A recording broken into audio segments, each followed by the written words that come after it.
సమస్య వచ్చినప్పుడే ప్రశాంతంగా ఆలోచించాలి. అప్పుడే దానికి పరిష్కారం దొరుకుతుంది.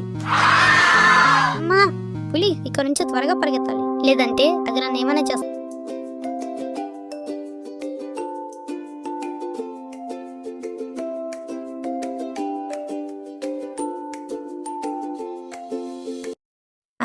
కాళ్ళు బాగా లాగుతున్నాయి, కొంచెంసేపు కూర్చుంటాను. అమ్మ బాబాయ్ పులి, ఆ చెట్టు మీద ఎక్కి కూర్చుంటాను. ఏమైంది వీరికి, నన్ను పట్టించుకోకుండా వెళ్తున్నారు? ఆ విషయంలో ఎక్కనే తెక్కాను కానీ ఇక్కడి నుంచి జారితే మాత్రం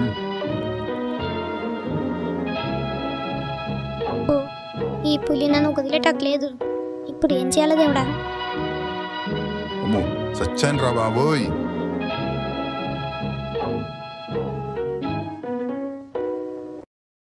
వీడెవడో నా ఇంటిని ఆక్రమించాడు. ఏయ్, ఎవరు నువ్వు? నేను ఒక్కరోజు బయటికి వెళ్తే నా ఇల్లు ఆక్రమించేస్తావా? హాయ్, నా పేరు దినేష్. నేను బస్సులో వెళుతుండగా బస్సు ఒక మలుపు దగ్గర అదుపు తప్పి పడిపోయింది. నేను అందులో నుంచి కింద జారి పడిపోయాను. కళ్ళు తెరిచి చూస్తే దగ్గరలో ఒక పులి నా వైపే పరిగెత్తుకుంటూ రావడం చూశాను. భయంతో లేచి దాని నుంచి తప్పించుకోవడానికి పరిగెత్తి ఈ చెట్టు ఎక్కాను. కానీ పులి నన్ను విడవకుండా ఈ చెట్టు ఎక్కింది. ఆ ప్రయత్నంలో కొమ్మ విరిగి అది కింద జారి లోయలో పడిపోయింది. చీకటిగా ఉండటంతో నేను ఇక్కడే పడుకున్నాను. ఇంతలో తెల్లవారని నువ్వు వచ్చి లేపావు. సరే పద, ఈ అడవిలోకి వెళ్ళి ఏమైనా తినేద్దాం. నీకు బాగా ఆకలిగా ఉన్నట్టుంది. ఈరోజు అడవిలో కర్ఫ్యూవా ఏంటి? ఎవరు కనిపించడం లేదు. అక్కడ ఎవరో వస్తున్నారు. ఎవరి కొత్త మొహం? అడిగి కొత్తలా ఉంది. ఓ చికనయ్య, ఆగు, నేను కూడా వస్తున్నాను. హే, ఏ ఆగండి. ఆగండి, మేము కూడా వస్తున్నాం. ఆగండి, ఈ గొంతు ఏదో బాగా తెలిసిన దాని వల్ల అనిపిస్తుంది. పదండి అటువైపు. అందరూ ఒకసారి అటువైపు చూడండి. మన ఫ్రెండ్ ఏనుగు నూతిలో పడ్డట్టున్నాడు. పదండి చూద్దాం.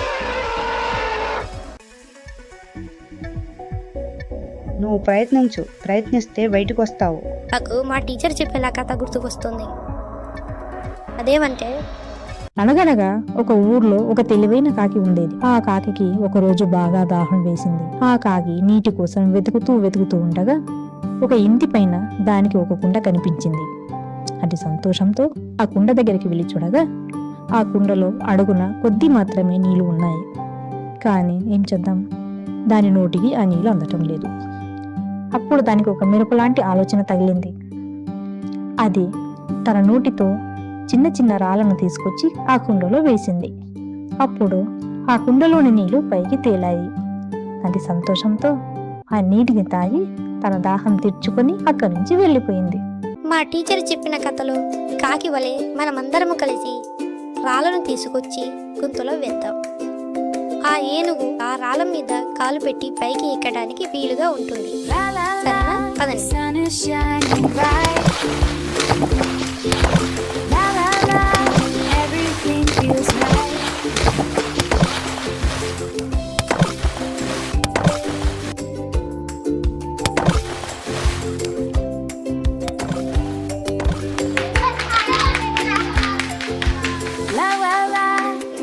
Along with me, la la la, set your spirit free. ఏమి నా అదృష్టం, మొత్తానికి వీడు దొరికాడు. ఇప్పుడు ఎవరు అడ్డొస్తారో చూద్దాం.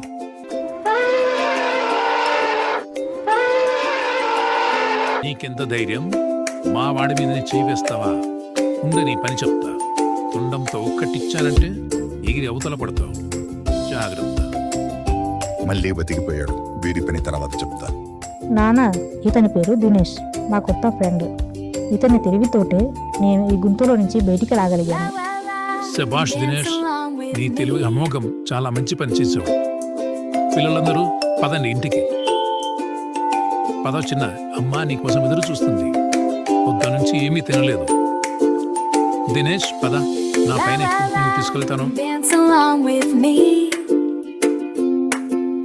La la la, set your spirit free.